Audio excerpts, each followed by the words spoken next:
الرحمن الرحيم ما كان محمد أبا أحد من رجالكم ولكن رسول الله وخاتم النبيين صدق الله العظيم وصدق رسوله النبي الكريم الأمين وإن الله تعالى عز وجل قال في شأن حبيبه مخبرا وآمرا إن الله وملائكته يصلون على النبي يا أيها الذين آمنوا صلوا عليه وسلموا تسليما اللهم صل على سيدنا مولانا محمد وعلى آل سيدنا مولانا محمد وبارك وسلم وصل عليه وقل الله میرے ساتھیوں دوستوں بزرگوں میرے پیارے بچوں میرے بھائیوں السلام علیکم ورحمۃ اللہ وبرکاتہ.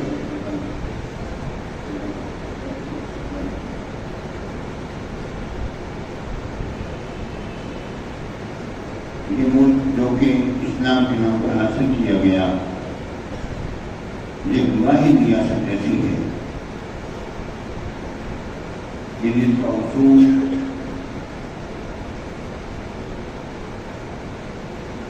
اسلام کے نام پر ہوا، اسلام سے پھر گیا، جگہ جگہ مسلمان ہو گئے. ہم نے ملک اس لیے حاصل کیا تھا کہ ہم اپنے دینی تشخص کو صحیح طور پر ادا کر سکیں. اس لیے ہم نے حاصل نہ کیا تھا کہ ہمارے تشخص کو دوسرے لوگ اپنا تشخص بنا لیں اور ہم نے اس طرح مل بیٹھے جس طرح کے ہم مسلمان ہیں.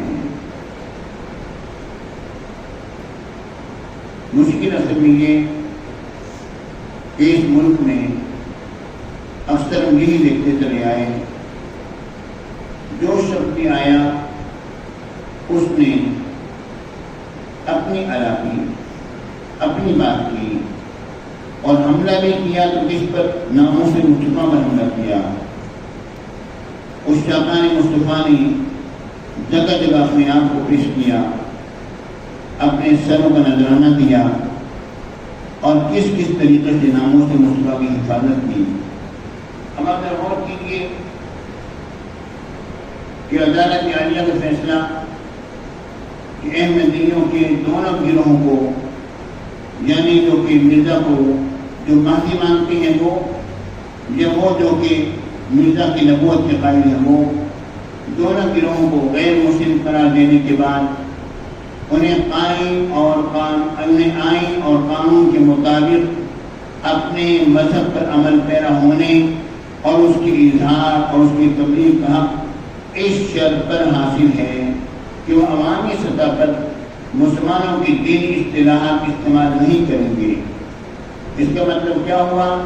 مطلب یہ ہوا کہ یہ جو احمدی ہیں، مرزائی جو ہیں، عوامی سطح پر اپنے آپ کو مسلمان نہیں کہیں گے اور مسلمان اپنا کہلانا ان کا کوئی حق نہیں ہوگا اور نہ ہی عوامی سطح پر خود کو مسلمانوں کے طور پر پیش کریں گے.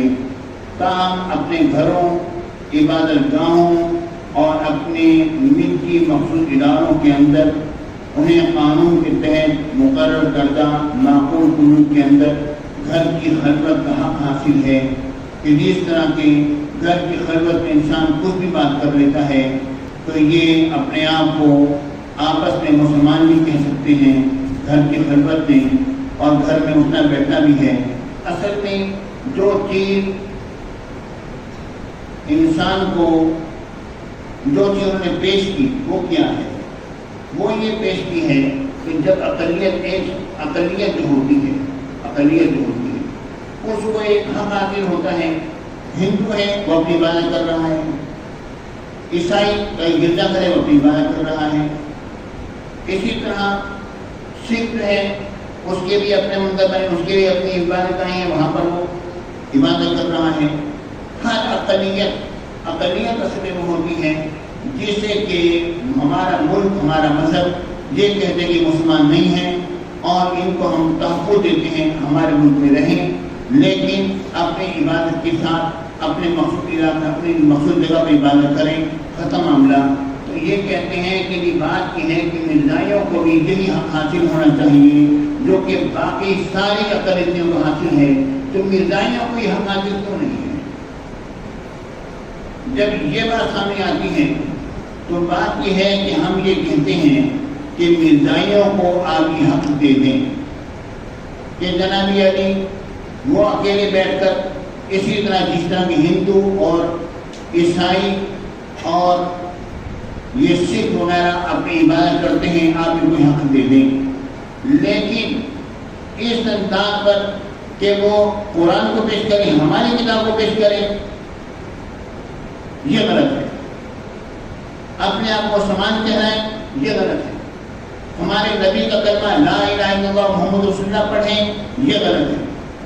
ہمارے انداز پر نمازیں پڑھیں، یہ غلط ہے۔ ہمارے انداز پر روزے قائم ہوں، یہ غلط ہے۔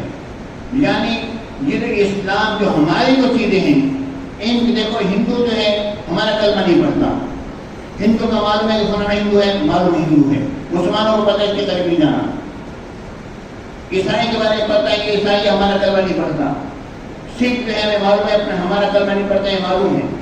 یہ ہمارا کلمہ پڑھیں، ہماری کتاب رکھیں، ہمارے شیشان کو اپنائیں، اور پھر یہ ہے کہ یہ اپنے گھروں کے اندر تبلیغ کر سکیں، بیٹھ سکیں، اپنے آپ کو باہر نکل کے نہ کہہ سکیں، یہ کیا بات ہے؟ یعنی کہ جب گھر میں آ گئے ہیں، یہ تو اسی طرح ہی بات ہے۔ ایک شخص نے جناب علی 10 مربع زمین یا اس نے 20 میل کی زمین سے خرید لی اور پورا کا پورا اس نے اپنا وہ ادارہ بنا لیا، اور بنانے کے بعد کہتا ہے اب جناب یہ میرا ادارہ بھی ہے، اس کا نام میں پاکستان رکھتا ہوں، اور اس کے ہمارے جو فوج ہمارے جو فورس ہوگی اس کی وردی وہی ہے جو پاکستان کی وردی ہے، ہمارے بھی پولیس بھی ہوگی اس کے اندر لوگوں کی دیکھ بھال کے لیے، اس کی وردی وہی ہوگی جو کہ پاکستان کی وردی ہے، ہمارے اداروں کے نام بھی وہی ہے جو پاکستان کے اداروں کے نام ہیں، اور ہم یہ بالکل پاکستان کے انداز میں ہمارا وزیر اعظم بھی ہوگا، ہمارے ایشین بھی ہوں گے، ابھی پاکستان کے اندر رہتے ہوئے ہم نے جناب یہ سب کا سب کو اپنا لیا، اور کیا پاکستان کی ریاست اپنے اندر ایسی ایک دوسری ریاست کو قبول کرے؟ کبھی بھی قبول نہیں کریں گے۔ ہم یہ کہتے ہیں کہ آپ اقلیت میں ان کو قرار دیں، اور ان سے یہ کہیں کہ قادیانی اپنی عبادت گاہوں کو مسجد نہیں کہیں گے، آذان یہ نہیں کہہ سکتے ہیں، ہمارے نبی کے کلمہ لا الہ الا اللہ محمد رسول اللہ یہ نہیں پڑھ سکتے ہیں جب تک کہ مرزا کے نبوت کے قائل ہیں، کیونکہ جب ہم یہ کہتے ہیں لا الہ الا اللہ محمد رسول اللہ صلی اللہ علیہ وسلم ما کان محمد علی احد من رجالکم ولکن رسول اللہ وخاتم النبیین، ہم تو یہ عقیدے سے حضور علیہ السلام کا کلمہ پڑھتے ہیں کہ میرے آقا آخری نبی ہیں، اور یہ آخری نبی کی تعمیل کریں اور خاتم النبیین کی تعمیل کریں، اور کلمہ ہمارے نبی کا پڑھیں۔ اب ہر سب کے سامنے کلمہ نبی ہمارے آقا کا پڑھیں گے، جناب علی کلمہ جب پڑھیں گے اور اس کے بعد پھر اپنے مذہب کی دعوت دیں، چاہے اپنے گھروں میں دعوت دیں۔ دعوت دینے کا کیا مطلب ہے؟ دعوت کس کو دیں گے؟ غیر مسلم کو دیں گے نا دعوت، یا یہ مسلمانوں کو دیں گے، پاکستانیوں کو دیں گے، کس کو دیں گے دعوت؟ پاکستانیوں کو دعوت دیں گے نا، ان کو تو ہندو کو تو حق حاصل نہیں ہے کہ اپنے مذہب کی دعوت دیں، یہودی کو حق حاصل نہیں اپنے مذہب کی دعوت دیں، کوئی خود اگر ہوتا ہے، لیکن جب یہ دعوت دینا ہی کا منع ہے، دعوت دے نہیں سکتے ہیں تو یہ دعوت دینا غلط ہے، اور اپنے مذہب کو اسلام بھی نہیں کہیں گے۔ سب سے یہ مسئلہ جو ہے یہ صرف میرے آقا کے ختم نبوت کا مسئلہ نہیں ہے، وہ تو ہے ہی ہے، کیونکہ بنیاد اس کی یہی ہے، کوئی شبہ نہیں اس میں، کیونکہ ختم نبوت تو جان ہے پورے دین اسلام کی، لیکن یہ حملہ جو ہے قرآن پر بھی حملہ ہے، ہماری نمازوں پر حملہ ہے، ہماری عبادتوں پر حملہ ہے۔ یہ آ سکتے ہیں، آپ ان کو اقلیت اس وقت قرار دیں گے اور جبکہ یہ اقلیت والے تمام کے تمام لباس اقلیت والا پہنیں گے، مسلمانوں کا لباس اتاریں گے۔ یہ نہیں ہے کہ جناب مسلمانوں کے لباس پہن کر پھرتے رہیں اور جب کلمہ ہمارے نبی کا پڑھتے رہیں، قرآن ہمارے آقا پر نازل ہوا وہ لیتے رہیں، تمہارے اوپر جو کوئی کتاب نازل ہوئی ہو تو وہ لے کر آؤ مرزا پر، وہ تم پڑھو، اس کی تلاوت کرو، اس کے احکامات پیش کرو، دین اسلام کے احکامات کو پیش کرتے ہیں۔ یہ اس میں دیکھ کے معاملہ دین احکام کے معاملات کیوں آتے ہیں؟ یہ اصل اختلاف یہ ہے۔ تو پیارے بچوں، پیارے بھائیوں، بات یہ بات ذہن میں رکھو کہ یہ مسئلہ جو ہے انتہائی حساس ترین مسئلہ ہے، اس میں کوئی بھی مسلمان جو ہے کسی قسم کا کوئی بھی کمپرومائز کرنے کو تیار نہیں ہے. اور یہ ہمارے آقا کا مسئلہ ہے، ہمارے دین کا مسئلہ ہے، ہمارے قرآن کا مسئلہ ہے، ہماری عبادتوں کا معاملہ ہے، ہماری عبادت گاہوں کا معاملہ ہے، پورے دین اسلام کا معاملہ ہے، ایک شے کا معاملہ ہے اس کے اندر.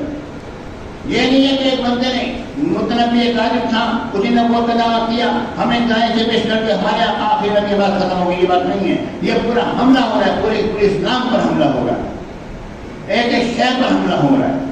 یہ اس طریقے سے نہیں ہے کہ جناب یہ اس پر ان کو تنہائی میں اجازت دے دی جائے. تنہائی میں اجازت تب دی جائے گی جبکہ ہمارے قرآن کو چھوڑیں، جبکہ ہماری نمازوں کو ترک کریں، جبکہ ہمارے روزوں کو چھوڑیں. اگر ہماری قرآن کو ماننا ہے تو ہمارے نبی کو خاتم النبیین مانیں اور آخری نبی مانیں. جس معنی کے بات ہم مانتے ہیں اسی معنی کے اعتبار سے مانیں. تب ہم تب تو مسلمان ہو گئے، معاملہ ختم ہو گیا. اب ان کا یہ کہنا نہیں جناب بیٹی وہ تو ہمیں مسلمان بھی نہیں کہتے. ہم مسلمان کیسے کہیں؟ کیا تم ہمیں مسلمان کہتے ہو؟ اگر ہم اللہ کا انکار کریں تو تم ہمیں مسلمان کہتے ہو؟ ہاں جی ہم تو مسلمان کہتے ہیں. تو کہتے ہیں کہ ہم جب مسلمان ہوئے تو ملت کا ماننا نہ ماننے کا فرق نہیں پڑتا نا، تبھی تو ہم مسلمان کہہ رہے ہو نا. تو چھوڑ دو اس کو، ہمارے ساتھ شامل ہو جاؤ، معاملہ ختم ہو. یہ کیا بات ہوئی جناب؟ یعنی ساتھیوں یہ بتائیں میرا رکھو کہ انتہائی حساس میری معاملہ ہے. اور یہ ختم نبوت کا معاملہ جو ہے یہ کوئی ایسا چھوٹا معاملہ نہیں ہے. اور یہ متنبی عالم آتے رہیں گے. میرے آقا نے پہلے ہمارے تک 30 جھوٹے آئیں گے اور ان میں سے ایک ایسا جنجال آیا ہے جس نے کہ بے شمار ہمارے دینی معاملات کو اس نے پامال کیا ہے. باقی لوگ آئے انہوں نے نبوت کا دعویٰ کیا مگر اسلام کو اس طرح انہوں نے پامال نہیں کیا جس طرح ان لوگوں نے پامال کرنے کی کوشش کی. بہرحال ہم لوگ سراپا احتجاج ہیں اور ہم لوگ یہ بات کہتے ہیں آپ ہمارے ساتھ ہو نہیں ہو. یہ بات حضور علیہ السلام کی عزت کی خاطر ہم سب کے سب اکٹھے ہیں، ہم سب سے اکٹھے ہیں، حضور کی عزت کی خاطر ہم اکٹھے ہیں. اور یہ کہ اس بارے میں مسلمان اپنی جان کی پرواہ نہیں کرتا، جان کی پرواہ نہیں کرتا. مسلمان یہ بات جانتا ہے کہ جان حضور کی دی ہے، حضور کے لیے دی ہے رب نے ہمیں، حضور کے لیے جان ہمیں رب نے دی ہے. اور یہ کہ حضور کے نام پر، حضور کی عصمت پر، حضور کے ناموس پر اگر یہ جان جاتی ہے تو ہماری حقیقت کوئی حیات کا کوئی ہماری بقا ہے. اللہ رب العالمین ہمیں ہدایت اپنا مدائن رکھے اور اللہ تعالیٰ ہمارے حکام کو اپنے صحیح عطا فرمائیں اور یہ اپنے فیصلے واپس لیں. اور ہم سراپا احتجاج ہیں اور جب تک یہ فیصلہ واپس نہیں ہوگا پاکستان کا بچہ اس بارے میں انتظار کرے گا کہ جناب علی کہ تم نے پورے پاکستان کے ساتھ نہیں پورے یہ دینی اسلام کے ساتھ ظلم کیا ہے، ہمارے قرآن کے ساتھ ظلم کر رہے ہو، ہماری نمازوں کے ساتھ ظلم کر رہے ہو، ہماری عبادتوں کے ساتھ ظلم کر رہے ہو، ہمارے نبی کے ساتھ زیادتی تو ہو رہی ہے. وہ تو تم ہر جگہ جگہ پر ایمان رسول ہیں. اللہ رب العالمین ایسی گستاخوں سے اللہ تعالیٰ ہمیں محفوظ رکھے. اے ساتھیوں، اے بچوں، اے میرے بھائیوں، یہ بات ذہن میں رکھو حضور کے لیے زندہ ہیں، ہمارے یہاں تمہارے لیے، اٹھے بھی وہاں تمہارے لیے. وآخر دعوانا الحمدللہ. اور ایک بات اور عرض کر دوں، یہ ہے کہ ابھی تہران کے اندر اسماعیل ہنیہ جو کہ سابق وزیر اعظم تھا اس نے فلسطین کا، اس کو جو ہے شہید کیا گیا. اللہ رب اور اس کے سیکورٹی گارڈ تھے ان کو شہید کیا گیا. وہ ایک خاص کون جا رہا تھا، سابق وزیر اعظم اسماعیل ہنیہ جا رہا تھا. بہت ہی افسوسناک خبر ہے، بہت ہی افسوسناک خبر ہے، بہت ہی افسوسناک خبر ہے. مسلمانوں کے ساتھ جگہ جگہ پر مظاہرے ہو رہے ہیں. کہیں پر مسلمان کے ساتھ کر رہا ہے اور کہیں پر عصمت نبوت کے ساتھ معاملہ ہو رہا ہے، کبھی کہیں پر کچھ ہو رہا ہے. پیارے سے کیا کہیں عیسائیوں کے ساتھ بھی ایسا ہو رہا ہے؟ کیا ہندوؤں کے ساتھ بھی ایسا ہو رہا ہے؟ کیا ہندوؤں نے بھی اپنے مذہب کا ایسا کیا؟ کیا عیسائی نے اپنے مذہب کا ایسا کیا؟ کیا یہودی نے اپنے مذہب کا ایسا کیا؟ کیا سکھوں نے اپنے مذہب کا ایسا کیا جو آج مسلمان اپنے ساتھ کر رہا ہے؟ یہ بات ذہن میں رکھو. مسلمان کو اگر کسی نے شکست دی ہے تو اس کے اپنے اندر کے غداروں نے شکست دی ہے. اللہ رب العالمین ہمیں اسلام کے غدار بننے سے بچائے اور ناموں سے مصطفیٰ کا ہمیں محافظ بنائے. آمین. وآخر دعوانا الحمدللہ.